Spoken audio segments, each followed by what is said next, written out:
time to talk to the doc. Dr. Tim McKnight joins us every Tuesday morning, and we talk about health situations and keeping you feeling good. And it's brought to you by our friends at Mako's Market and Pharmacy, 240 East 3rd Street in downtown Uricksville. Mako's Market and Pharmacy.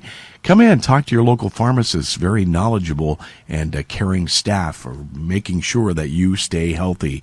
And we say good morning to Dr. Tim McKnight. How are you? Good morning, Steve. Doing great. Good. Glad to have you in, and kind of a gloomy day.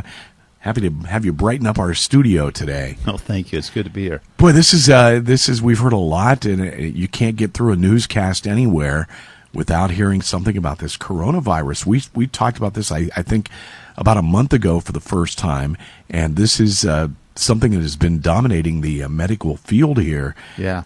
Your take on that, is it pretty much the way you would think it is? I saw the latest numbers, 1,873 people thought to have died from this worldwide, and 72,869 infected. Is that something that concerns you?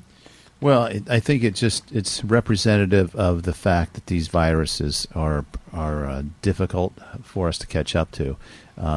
And I think this will be something that we'll see in the future, but I think it will die down eventually. I don't think it's going to be as commonplace as the influenza virus we're seeing and fighting here now, but it is scary. I grant you that. There's no question. I did the math, and it's about a 2.5% death rate once you've contracted this.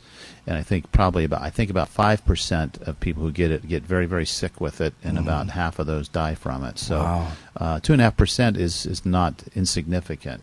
And the fact that it's new, it's novel, that catches our attention, and the fact that it's continuing to spread, that's worrisome. But I think we'll be able to confine this. I don't think this is going to become a worldwide epidemic. That's frightening that to think about everybody. That. Right? Okay.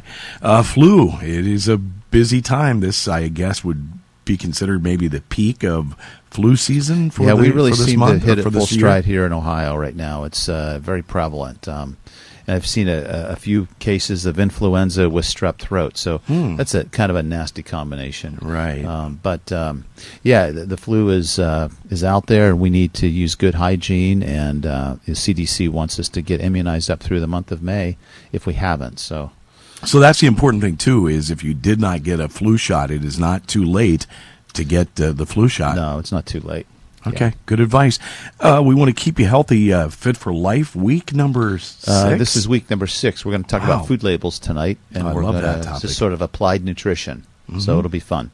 And you wanted to talk this morning about something interesting, especially to me, which I do in my course of my work each day, and that is sitting, and how sitting affects us negatively and can be dangerous. That is, I guess, one of the reasons I want to talk about it, because it's affected me, and I've been amazed at the changes in muscles and ligaments and posture that occur with prolonged sitting. I was in a library for probably my 20s and 30s, studying in school and doing a lot of sitting. And now I sit, and you sit, and most people sit at a desk.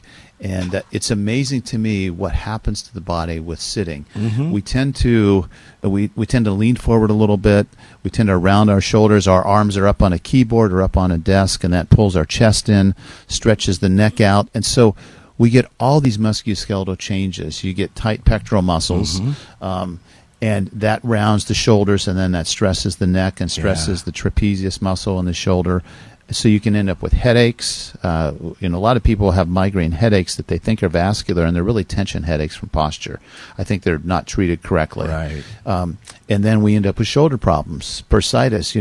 You're at a keyboard with your right arm on a mouse all day, and pretty soon your shoulder starts to hurt. And you're wondering what happened. Well, that's what happened. Right. And if we don't stretch those muscles out, and we don't strengthen the muscles that need to be strengthened, we'll have problems. And then even low back pain can occur.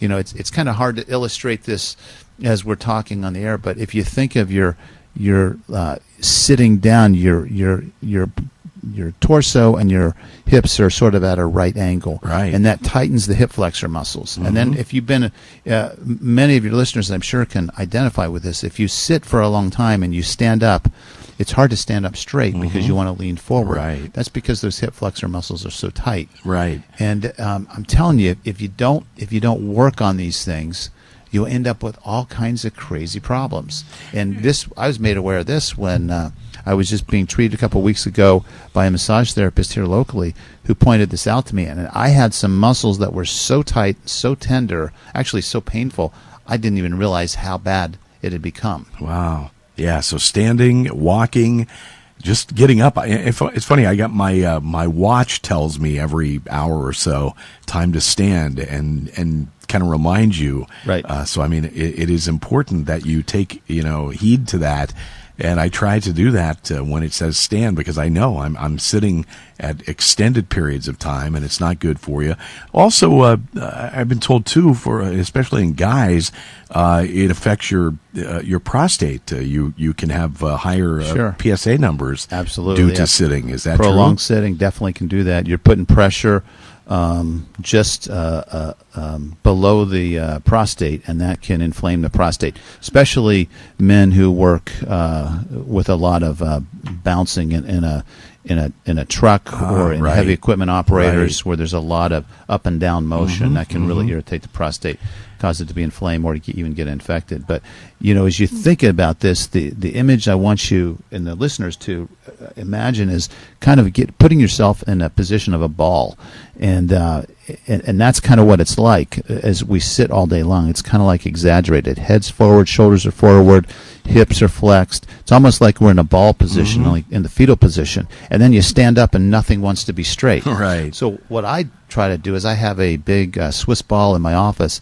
I'll go back there once or twice a day and put my back on the ball and just kind of lay the opposite. Just let the arms stretch out, let the neck, head fall back.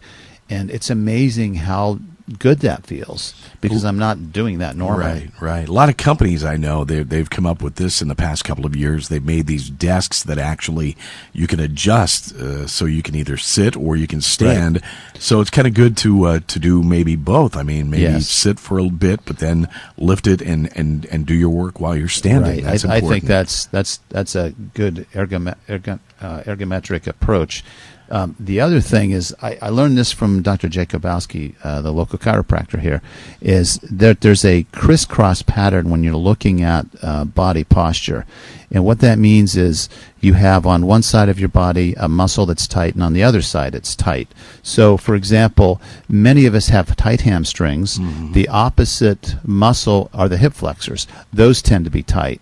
So both of those have to be stretched if you want to improve your posture. Right. And then there's muscle weakness. The muscle that gets weak is your gluteal muscles, your buttocks, because it's always being stretched and not used. And then the opposite side is the abdominal muscles. So if you strengthen those muscles and you stretch those muscles that are tight, it really helps your posture. So walking lunges stretches the hip flexors and strengthens the gluteal muscles. Crunches increases the strength of the abdominal muscles. Hamstring stretches, reaching down to touch your toes. That's another good one. So all those things have to be done if you want to have good posture.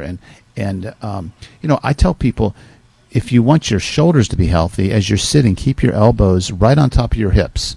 As soon as your elbow reaches forward away from your hips, you're putting your shoulder kind of in a vulnerable impingement position that can cause bursitis. Okay, good advice. Sitting is tough on our bodies. We're not designed to sit at extended periods of time. So if you're in an office job, get up every 15, 20 minutes maybe. Absolutely. Walk around the office. And lean back in your chair and stretch everything out the opposite direction. It can really be helpful. And the last thing I'll say is, a good chiropractor can help move these muscles and joints, and a good massage therapist. And in my ideal world, I would be seeing one of those two every other day of the week. Really? 3 days a week with a chiropractor, 3 days a week with a massage therapist, I think is absolutely imperative if you want to have good posture and get rid of that musculoskeletal pain that really plagues so many of us. Talk to the doc, Dr. Tim McKnight, with good advice as always. Week 6 food labels tonight. You're going to explain everything that we see when we walk in the grocery store. Every item now is required to have that food label that gives you the nutrition facts, the calories, the sugars, the all of the ingredients that Right. you'll explain and break that down for everybody, because it changed me completely on everything I buy. Looking at the carbs and looking at the fat grams and the sugars and all of that, very important topic. I think it's a great topic because it's applied nutrition. Everything we've talked about, you'll see it on the food label, and you'll be a wiser consumer when you use that label correctly. No reason to not be healthy, and I would hope so. I know you. That's your mantra that you say everybody can change their ways and feel good. So No question. Get out there and do it. Dr. Tim McKnight, good to catch up. We'll do it again next week. Thank you, Steve. I'll see you then. All right, Tim McKnight from Trinity Hospital, Twin City. And again, Talk to the Doc is presented every Tuesday morning by Mako's Market and Pharmacy, 240 East 3rd Street in downtown Uricksville. Come in, talk to the pharmacist. They're very knowledgeable and focused on your health. Mako's Market and Pharmacy.